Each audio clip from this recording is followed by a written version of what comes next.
इस कार्यक्रम के प्रायोजक है कृषि एवं किसान कल्याण मंत्रालय, भारत सरकार। आप सुन रहे हैं आकाशवाणी दिल्ली का FM गोल्ड चैनल 100.1 मेगाहर्ट्ज पर। साथियों, बहुत बहुत स्वागत है आप सभी का कार्यक्रम किसान की बात में। आज मैं हूं आपके साथ आरती और मैं हूं अश्विनी कुमार रायपुरिया। और स्वीकार कीजिए हमारा नमस्कार। बिल्कुल। और देखिए, इस नमस्कार के साथ ये कार्यक्रम लेकर आए हैं आपके लिए किसान की बात, जिसमें हम करते हैं ऐसी कुछ बातें, ऐसा कुछ विषय लेकर आते हैं जो बिल्कुल आपकी जो खेती बाड़ी है उसको कई कदम आगे बढ़ा देती है। बिल्कुल, जैसे किसान के बाद का जो कार्यक्रम हम लेकर आते हैं तो जहन में एक सवाल आता है कि किसान से जो भी मिला जुला है या खेती में क्या कौन कौन सी खादें इस्तेमाल होंगी, कौन सा बीज इस्तेमाल होगा या कौन से संयंत्र की बात होगी या इस कार्यक्रम में, तो ये सब बातों को लेकर हम अपने इस कार्यक्रम में लेकर आते हैं। और हर कोई ना कोई रोज़ाना ऐसा कोई टॉपिक ज़रूर लेकर आते हैं जो हमारे किसान भाइयों को कहीं ना कहीं खेती में मदद करे। आरती जी हाँ, बिल्कुल। और देखिए, आज भी हम ऐसा ही विषय लेकर आए हैं। आज हम बात करने वाले हैं पालक, मेथी और धनिया की बिजाई आप किस तरह से कर सकते हैं, क्योंकि देखिए इसका मौसम, इसका समय जो है वो आ चुका है। एक बहुत उपयुक्त समय है ये कि जिस वक्त पे आपको इसकी पूरी तैयारी कर लेनी चाहिए, इसको लगा लेना चाहिए। लेकिन कहीं आपको कुछ समस्या आ रही है या आप किसी बात को लेकर परेशान हैं कि कहीं कुछ सूझ नहीं रहा कि अब हमें क्या करना चाहिए, इस दिशा में किस तरफ कदम उठाना चाहिए, या आप इसकी खेती पहली बार करने वाले हैं, तो जो भी बातें हैं आज हम कोशिश करेंगे कि जो हमारे विशेषज्ञ आए हैं डॉक्टर साहब, उनसे पूरी जानकारी हासिल कर लें। और आप भी शिरकत कर सकते हैं क्योंकि एक फोन इन कार्यक्रम है, तो आप जरूर जुड़े। सबसे पहले आपसे हम रूबरू कराते हैं डॉक्टर साहब को। डॉक्टर BS तोमर जी आज हमारे साथ जुड़े हुए हैं, जो कि हैं अध्यक्ष शाकीय विज्ञान संभाग, भारतीय कृषि अनुसंधान संस्थान, पूसा, नई दिल्ली में। डॉक्टर साहब, स्वागत है कार्यक्रम में आपका। धन्यवाद आरती जी और अश्विनी जी आपका आमंत्रण के लिए। जी हाँ साथी, जैसे कि आपको हमने कहा कि फ़ोन इन कार्यक्रम है, आप कनेक्ट कर सकते हैं सीधे। तो फ़ोन नंबर आपको बता देते हैं हम एक बार। जी, हमारे जो सुनने वाले सभी श्रोता हैं और किसान जो भाई हैं हमारे, वो दिल्ली के जो बाहर रहने वाले जो हमारे श्रोता हैं वो 011 लगाएं। और हमारा जो जाना पहचाना सा नंबर है 23421081 और 23421083, ये दोनों नंबर हमारे आज खुले हुए हैं लाइन पे। आप हमारे इस विषय संबंधित कोई भी आपके मन में जिज्ञासा अगर आ रही है पालक, मेथी और धनिये से की बुआई अगर हमारे किसान करने जा रहे हैं, खेत की तैयारी कर रहे हैं, कोई भी ऐसा कोई सवाल आपके जहन में आ रहा है जो आपकी खेती को और आगे ले जाए, जिससे अधिक से अधिक आपको लाभ हो, उससे जुड़ा हुआ कोई भी क्वेश्चन अगर आप पूछना चाहें तो हमारी लाइंस खुल गई हैं। आपका इंतज़ार भी कर रहे हैं कि आप हमें फ़ोन करें और अपने सारे कैसे सवालों को हमसे पूछें और हमारे डॉक्टर साहब आपका सभी सवालों का जवाब देंगे। जी हाँ, जब तक आपके प्रश्न हम तक पहुँचते हैं, डॉक्टर साहब तक पहुँचते हैं, हम अपने प्रश्नों का सिलसिला शुरुआत करते हैं यहाँ से। और डॉक्टर साहब, जैसे कि कहा ही जाता है कि हरी सब्जियाँ खूब खानी चाहिए। बहुत सारे इसमें ऐसी चीज़ें होती हैं, ऐसे गुण होते हैं जो हमारे पोषण की दृष्टि से देखें तो काफ़ी सहयोगी होते हैं, उपयोगी होते हैं। तो आप एक बार इसकी जो उपयोगिता है उस पर ज़रूर बात करें, ताकि किसान की दृष्टि से भी और उपभोक्ता की दृष्टि से भी इसको और हम अच्छे से समझ सकें। निश्चित रूप से अगर हमें अपने किसानों को फ़ायदा पहुंचाना है तो उपभोक्ताओं को हमें जागरूक करना पड़ेगा। और जागरूक करना इसलिए आवश्यक है कि हमारे जो खान पान के जो स्तर हैं, अगर हम बात करें कि हमें प्रतिदिन कितनी सब्ज़ी खानी चाहिए, कितने फल खाने चाहिए, दूध है, दालें हैं, अन्न है या वसा है, शुगर है, कितना ग्रहण करना चाहिए, इन सब का बहुत ही अनुभवों के साथ वैज्ञानिकों के द्वारा इनका निर्धारण किया गया है कि पुरुष और महिलाएं, बच्चे या अलग बड़ी उम्र के लोगों का प्रतिदिन कितना उपयोग होना चाहिए। तो सब्जियों की अगर हम आज बात कर रहे हैं तो हम बताना चाहेंगे कि 300 ग्राम सब्जी प्रतिदिन प्रति व्यक्ति ग्रहण करनी चाहिए जी। और उनमें सबसे बड़ा हिस्सेदारी बनती है पत्तेदार सब्जियों की, यानी कि 125 ग्राम पत्तेदार सब्जियां हमें प्रतिदिन खानी चाहिए। और बाकी 75 ग्राम जो हैं फ्रूट की जो सब्जियां हैं फल वाली, उनको खाना है। 100 ग्राम हमें जड़ कंद मूल वाली सब्जियां, उनको खाना है। तो ये तो हमारा वितरण रहा। और पत्तेदार सब्जियों की आपने कहा उपयोगिता के रूप में अगर हम देखें तो ये हमारे लिए पोषण और स्वास्थ्य के लिए बहुत ही आवश्यक हैं। पोषण की बात करें तो इनमें आयरन बहुत अच्छी मात्रा में होता है, इनमें कैल्शियम होता है, मैग्नीशियम होता है, और इसके साथ साथ इसमें जो रेशा होता है वो डाइटरी फाइबर होता है, जो हमारे खाने में रेशे की मात्रा होने से बहुत सारे खाने के बाद हमारा एब्जॉर्प्शन का रेट बढ़ता है, क्योंकि वो भोजन को धीरे धीरे मोमेंट करने देता है और समय लेता है उसके पाचन में। तो वो शरीर को पूरा अवसर मिलता है कि जो हमने ग्रहण किया है, खाया है, उसको पाचन के बाद उसका अवशोषण शरीर कर सके और शरीर को उसका भरपूर फायदा मिले। जी डॉक्टर साहब। तो ये हमारा डाइटरी फाइबर का सोर्स है और इसमें कोई शक नहीं है कि सर्दी का मौसम है, पत्तेदार सब्जियों की अब किसान भाई खेती कर भी रहे हैं और करेंगे भी, और करना भी चाहिए। मेरा तो ये मानना है शहरों के आसपास में तो किसानों को पत्तेदार सब्जियों पे ज़्यादा जोर देना चाहिए, क्योंकि ये कम समय में तैयार हो जाती हैं और इनसे अधिक कटाई ली जा सकती है, अधिक रोजगार के अवसर पैदा किए जा सकते हैं, और अगर हम उसका बेहतर प्रबंधन करें तो आर्थिक रूप से भी इनकी खेती बहुत लाभकारी साबित हो सकती है। तो इनमें पोषण की तो उपयोगिता की हमने बात की कि क्यों सब्जियां खानी हैं, कितनी मात्रा में पत्तेदार सब्जी, अगर हम वास्तव में किसान को फायदा पहुंचाना चाहते हैं, शहर के लोग, मेरा ही मानना है, तो हमें पत्तेदार सब्जी उगाने वाले किसानों की उत्पाद को ग्रहण करना है और हमें स्वस्थ रहना है। जब हम ये इनको ग्रहण करेंगे तो हमारी जो शरीर की मिनरल्स की, विटामिन्स की, और आजकल एक नया शब्द आता है एंटीऑक्सीडेंट, जो इम्यूनिटी बूस्टर के रूप में लोग तरह तरह के कृत्रिम इम्यूनिटी बूस्टर खाते हैं, उससे कहीं 100 गुने बेहतर होता है हमारे प्राकृतिक इम्यूनिटी बूस्टर। बिल्कुल। डॉक्टर साहब, जैसे आप कह रहे हैं कि भाई जो शहरों के लोग हैं, मैं तो ये भी कहना चाहूँगा कि जो हमारे गांव में रहने वाले युवा हैं, हमारे और जो साथी हैं, उनको भी कहीं ना कहीं जो किसान उगा रहे हैं उनको भी कहीं ना कहीं ग्रहण करना चाहिए, खाना चाहिए, तभी तो उनको ताकत आएगी, तभी तो अच्छी खेती कर पाएंगे। निश्चित रूप से दोनों पक्षों के लिए जब हमारे यहाँ कोई उत्पाद होता है, किसान कोई उत्पाद तैयार करता है, तो निश्चित रूप से वो खुद भी ग्रहण करता है। जी।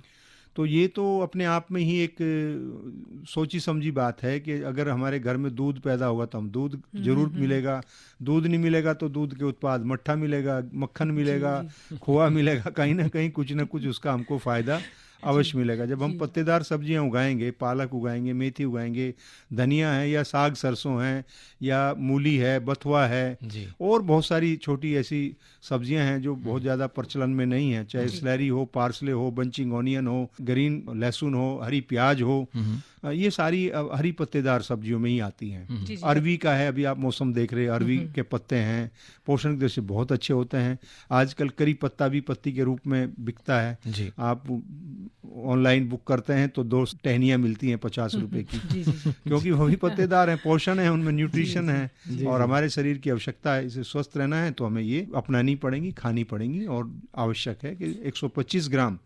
अब यहाँ चुनौती आती है कि हालांकि विषय आज हमारा खेती का है, लेकिन हम पोषण की बात करें तो सबसे बड़ी चुनौती आती है कि आजकल मेरा अपना अनुभव है कि घरों में महिलाएं कामकाजी होने के कारण वो पत्तेदार सब्जियों को बनाने से थोड़ा हिचकिचाती हैं, क्योंकि इनको तैयार करने में थोड़ा समय ज़्यादा लगता है, क्योंकि इनको धुलाई करना, कटाई करना, उबालना, लेकिन साग बनाना। यहाँ पे कहना चाहूंगी कि आजकल ऐसा भी होने लगा कि कटाई का सिलसिला जो थोड़ा कम हो गया, क्योंकि मार्केट से कटा। लेकिन मेरा मानना है कि आप साबुत लेके आए घर में, उसको अच्छी तरह से साफ पानी से धोएं और धो करके अपने हाथों से उसका प्रसंस्करण करें, तो आपको सोने में सुहागा हो जाएगा। जी बिल्कुल डॉक्टर साहब। और एक बात जो आपने कही, अश्विनी ने भी कही कि किसानों को भी ग्रहण करना चाहिए, तो कहीं ना कहीं एक इमेज मेरे जहन में एकदम से आई कि किसान जो होते हैं वो, मैंने देखा तुड़ाई के वक्त पे आधे काफी हद तक तो वो पेट कच्चे उससे भर लेते हैं, जब तुड़ाई करते निश्चित रूप से काम करते हैं तो ग्रहण करते ही हैं। खैर ये एक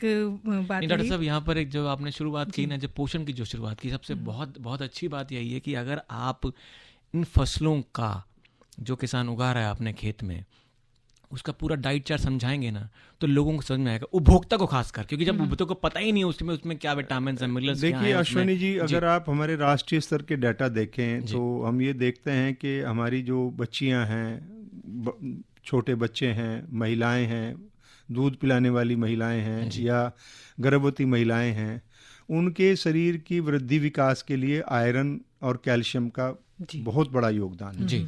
जब भी कोई स्त्री गर्भवती होती है तो डॉक्टर के पास जाती है तो डॉक्टर उसको आयरन और कैल्शियम की गोली देना शुरू कर देते हैं। बच्चे की वृद्धि नहीं हो तो इसको आयरन दे दो, कैल्शियम दे दो, और तरह तरह के प्रचार प्रसार आप देखते हैं मीडिया के माध्यम से होते हैं कि इनके उपयोग के बारे में, इनके दूसरे उत्पादों के बारे में।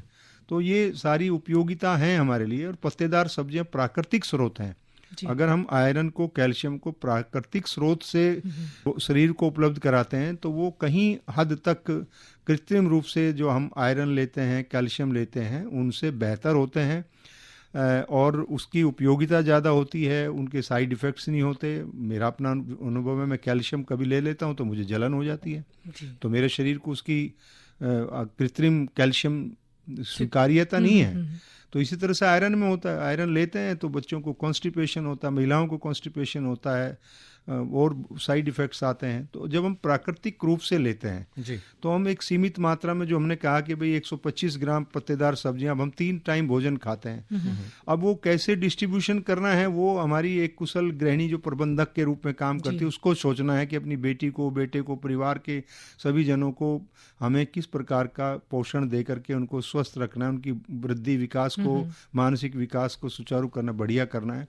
तो यहाँ पत्तेदार सब्जियों का योगदान बहुत अधिक है और हमें इनका निश्चित रूप से ग्रहण करना चाहिए। इनमें आयरन का बहुत बड़ा स्रोत है, प्रतिदिन 5 मिलीग्राम आयरन खाने की हम लोग सिफारिश करते हैं। जी। तो आप इनको पत्तेदार सब्जियों के माध्यम से प्राप्त कर सकते हैं। जी बिल्कुल, मौसम आ भी रहा है कि जब बहुत पत्तेदार सब्जियां मिलेंगी ही आपको, तो हमारे सभी लिसनर से, हमारे किसान मित्रों से भी यही एक दरख्वास्त है कि आप ज़रूर पत्तेदार सब्जियां जो हैं अपने भोजन में शामिल करें और हमारे किसान मित्र बहुत अच्छे से उगाते रहें, बहुत एक अच्छी हेल्दी जो वेजिटेबल्स है, सब्जियां जो हम तक पहुंचाते रहे।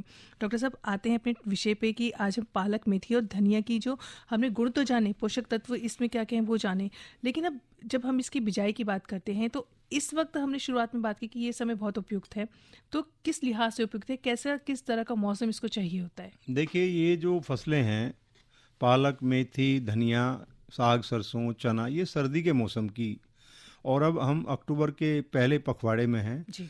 अब बिल्कुल बहुत ही अच्छा वातावरणीय परिस्थितियां हैं। दिन का तापक्रम 32, 33 या 34 के आसपास चल रहा है, रात्रि का तापक्रम 23, 24 के आसपास चल रहा है।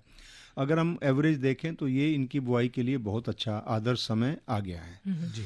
और वातावरण की परिस्थिति अनुकूल है। अब बारिश भी चली गई है और हमारे खेत भी तैयारी के लिए खाली हैं। उनकी किसान भाई प्लेवा करके खेत की जुताई करें, जुताई करके उनको समतल करें, और अभी तो बारिश की संभावना नहीं रही, तो ऐसे में हमारे किसान भाई समतल क्यारियों में बिजाई कर सकते हैं। और जहाँ तक बात है खेत की मिट्टी की, बलुई दोमट, दोमट किस्म की मिट्टियाँ इनके लिए बहुत अच्छी मानी जाती हैं। और अगर ज़मीन के अंदर कार्बनिक तत्व प्रचुर मात्रा में हैं तो पालक के अंदर आपको, या मेथी में, धनिया में बाह्य रूप से आपको नाइट्रोजन, फास्फोरस, पोटास देने की आवश्यकता नहीं पड़ती। लेकिन यहाँ एक बात ध्यान रखनी चाहिए कि जो गोबर की खाद हमारे किसान भाई अपनी इन पत्तेदार सब्जियों की खेती में करें तो वो पूर्ण रूप से सड़ी हुई होनी चाहिए, गली हुई होनी चाहिए, कच्चा गोबर नहीं होना चाहिए या अर्ध पका गोबर की खाद नहीं होनी चाहिए। ऐसे में जमाव के उपरांत भी दीमकें आ जाती हैं या वाइट ग्रब्स आ जाती हैं और इससे हमारी फसल को नुकसान होता है। तो गोबर की खाद का प्रचुर मात्रा में इस्तेमाल करना है, लेकिन वो सड़ी हुई होनी चाहिए। और खेत की प्लेवा करके तैयारी करें, मिट्टी को भुरभुरा करके तब इसकी बुआई करें। अब बुआई के 2 तरीके हो सकते हैं। जी।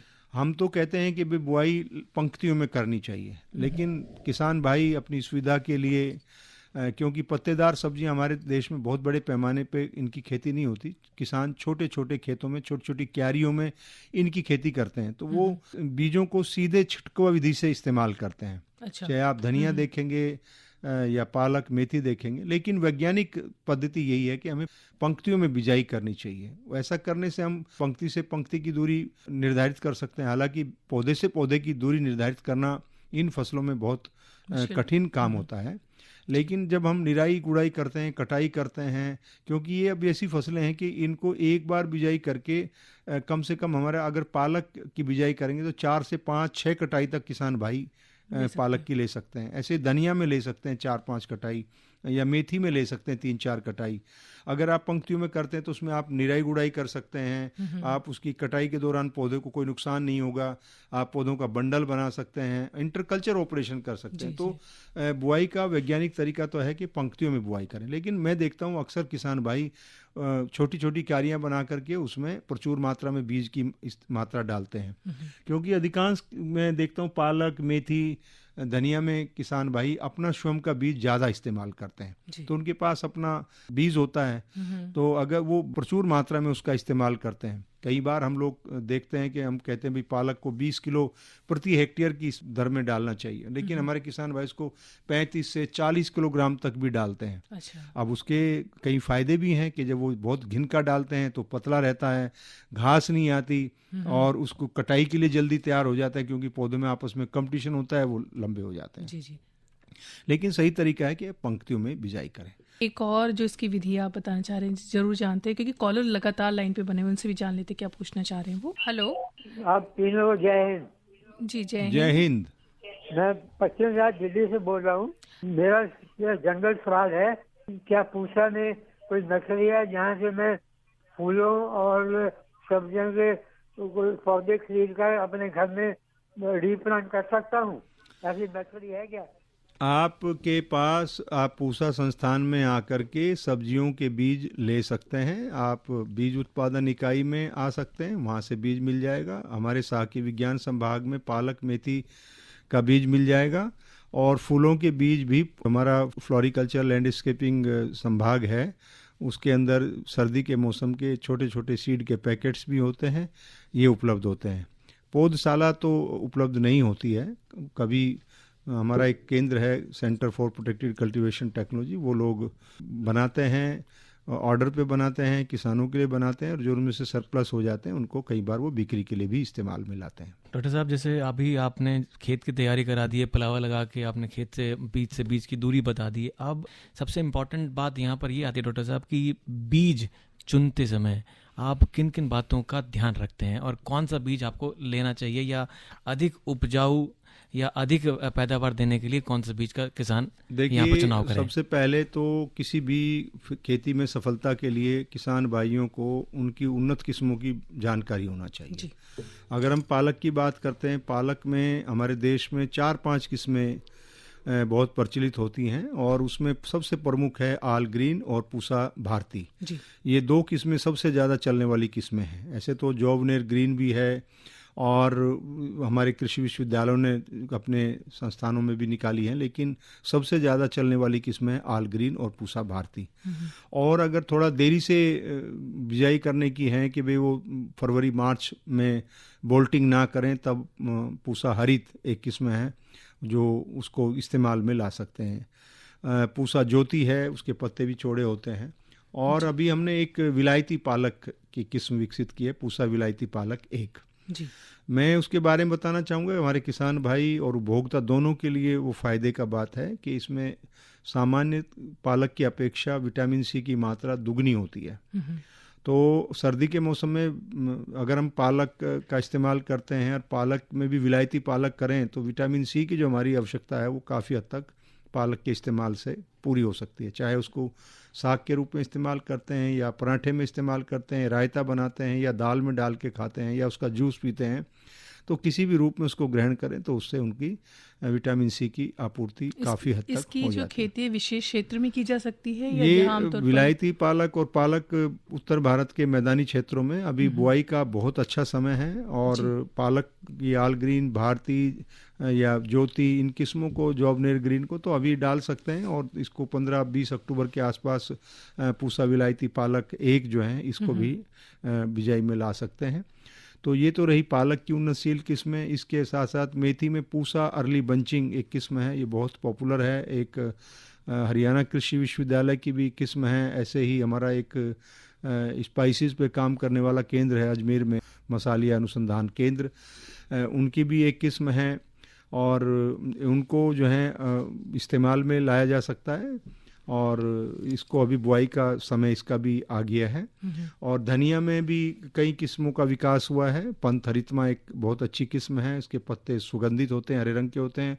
पंजाब कालवी है, और 2 किस्में इन्होंने अजमेर के जो संस्थान का मैंने नाम लिया था वहाँ से भी विकसित हुई हैं, ये पत्तेदार सब्जी के रूप में, या गुजरात के कई संस्थानों से भी, और हमारे आंध्र प्रदेश के कई सारे विश्वविद्यालय हैं जहाँ से पत्तेदार धनिये की खेती के लिए किस्मों का विकास किया गया है। तो उन्नत किस्मों का इस्तेमाल करना पहली आवश्यकता है।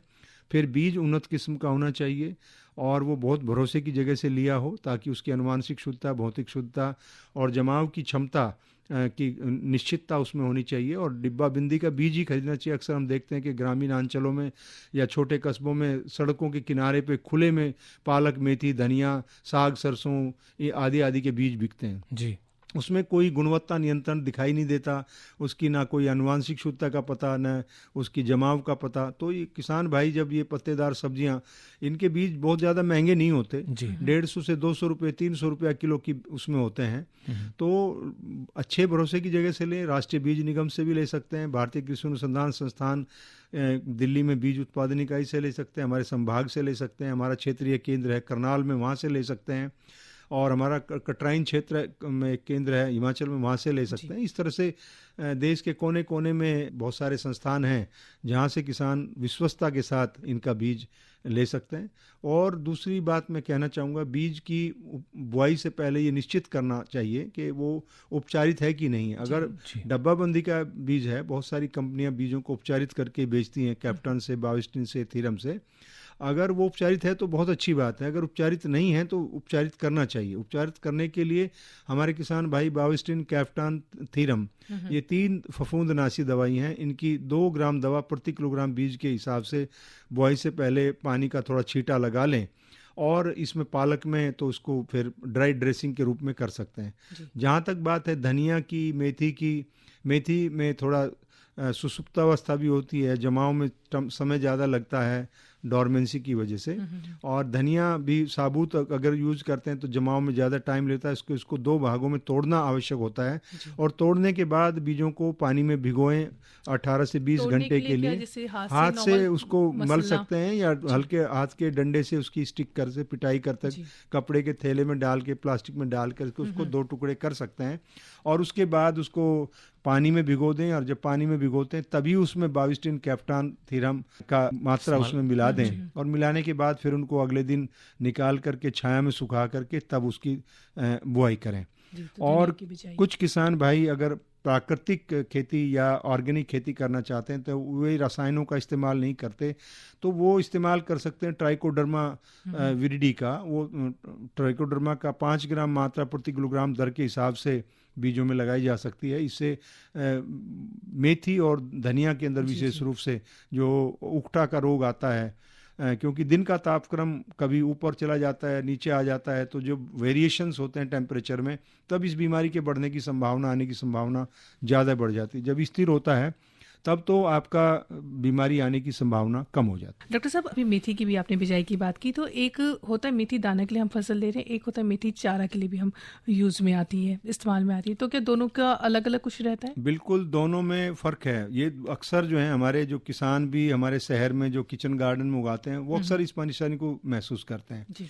धनिया 2 प्रकार का धनिया होता है, एक तो सब्जी वाला धनिया होता है, एक मसाले वाला धनिया, बीजीय धनिया, जिसमें बीज की जब हम किस्मों का विकास करते हैं, जो सीड के लिए करते हैं, स्पाइसेस के लिए करते हैं, तो हमारा उद्देश्य होता है अधिक मात्रा में बीज पैदा करना, सुगंधित बीज पैदा करना, एसेंशियल ऑयल के साथ बीज करना। जब हम पत्ते के लिए, सब्जी के लिए धनिया की किस्मों का विकास करते हैं, तब हमारा लक्ष्य होता है कि अधिक मात्रा में पत्तों का विकास हो, पत्ते टेंडर हों, बड़े हों, सुगंधित हों, और लंबे समय तक वो स्थायी रूप से खराब होने से बचें। तो इसलिए हमारे किसान भाइयों को सब्जी वाला धनिया, जैसे हमने कहा पंथरितमा, पंजाब कालवी, ये सब्जी वाली धनिया किस्में, और बहुत सारी किस्में ऐसी हैं जो हमारे NRCCD स्पाइसेज ने, जोबनेर ने, या जगुदान एक केंद्र है गुजरात में, वहाँ पे, या मध्य प्रदेश में राजमाता विजयराज सिंधिया कृषि विश्वविद्यालय के क्षेत्रीय केंद्र है, वहाँ से बहुत सारी किस्मों के विकसित हुए हैं जो मसाले के लिए हैं। तो ये एक भेद करना आवश्यक है। इसी तरह से मेथी के अंदर 3 प्रकार की मेथी होती हैं। चारे के लिए मेथी उगाई जाती है, जिसमें हमारा उद्देश्य होता है ज़्यादा मात्रा में फोलिएज प्राप्त करना, और दाने के लिए हमारा उद्देश्य होता है कि हम ज़्यादा फलियां हों, दाने का आकार मोटा हो, ताकि वो मसाले के रूप में इस्तेमाल हो सके या दूसरे इस्तेमाल हों अचार वगैरह में। और एक सब्जी वाली मेथी है जो वेजिटेबल मेथी है, उसमें हमारा उद्देश्य ये होता है कि ज़्यादा ज़्यादा मात्रा में पौधा पत्तियों का उत्पादन करे, उसका बोल्टिंग देर में हो, उसमें बीज कम बने, और उसकी पहचान ये है कि उसका बीज भी छोटा होता है, और उसकी जब हम खेती करते हैं तो बीज की उपज भी कम होती है उनकी अपेक्षा। तो ये भेद समझना आवश्यक है, और ताकि इस समस्या को जो शहरी क्षेत्रों में जो किचन गार्डन में लोग खेत करते हैं, अक्सर उनके सामने धनिया में और इसमें मेथी में ये समस्या आती है। डॉक्टर साहब, कुछ ऐसी विशेष बातें जो हमारे किसान मित्रों को बहुत ध्यान रखनी चाहिए जब भी इन पालक की, मेथी की, धनिया की वो बिजाई करने जा रहे हैं? देखिए, एक तो है खेत की तैयारी जी, प्लेवा करके करें, और बुआई के समय खेत में नमी की मात्रा होनी चाहिए जी। दूसरा बात है कि पंक्तियों में बिजाई करें। तीसरी बात है कि बीजों को उपचारित करके बोएं, जो मैंने बताई है कैप्टन बायोस्टिन थ्योरम से उपचारित करें। 2 ग्राम दवाई प्रति किलोग्राम बीज के दर से ड्राई ड्रेसिंग कर सकते हैं। और मेथी और धनिया को विशेष ध्यान करना है, मेथी को भिगो करके बोएं तो जमाव जल्दी होगा, और उसमें ये दवाई भी फफूंदनाशी या ट्राइकोडर्मा का इस्तेमाल कर सकते हैं। धनिया को 2 हिस्सों में तोड़ करके बुआई करें तो जल्दी जमाव होगा, और धनिया में कई बार जमाव में देरी आती है, तो नमी की मात्रा की कमी से अब ये स्थिति होती है। तो बुआई के बाद अगर नमी कम है तो उसको पानी लगाना जरूरी है। और इनको, मेथी को और धनिया को अगर हमारे किसान भाई रेज बेड के ऊपर बोते हैं तो उसका प्रबंधन और बेहतर हो सकता है। और खरपतवार की समस्या ना हो, बिजाई के बाद किसान भाई खरपतवार नाशी का इस्तेमाल भी कर सकते हैं। पेंडामेथिलिन 3 लीटर प्रति हेक्टेयर के हिसाब से 600 लीटर पानी में घोल बना करके बिजाई के तुरंत बाद इसको छिड़काव कर सकते हैं। जी जी डॉक्टर साहब, तो आपने बहुत सारी जानकारी दी। उम्मीद है हमारे जितने किसान मित्र पालक, मेथी और धनिया की खेती करने वाले हैं उनके लिए बहुत उपयोगी साबित होने वाली है। डॉक्टर BS तोमर जी, आपका बहुत बहुत धन्यवाद। नमस्कार, धन्यवाद आप सभी का। तो साथियों, आज का कार्यक्रम किसान की बात यहीं पर समाप्त करने का समय आ चला है। मैं आपसे आरती और मैं अश्विनी आपसे विदा लेते हैं। नमस्कार। इस कार्यक्रम के प्रायोजक थे कृषि एवं किसान कल्याण मंत्रालय, भारत सरकार।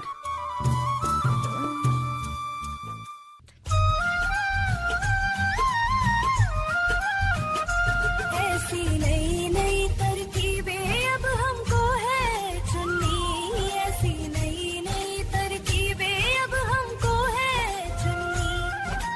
लक्ष्य हमारा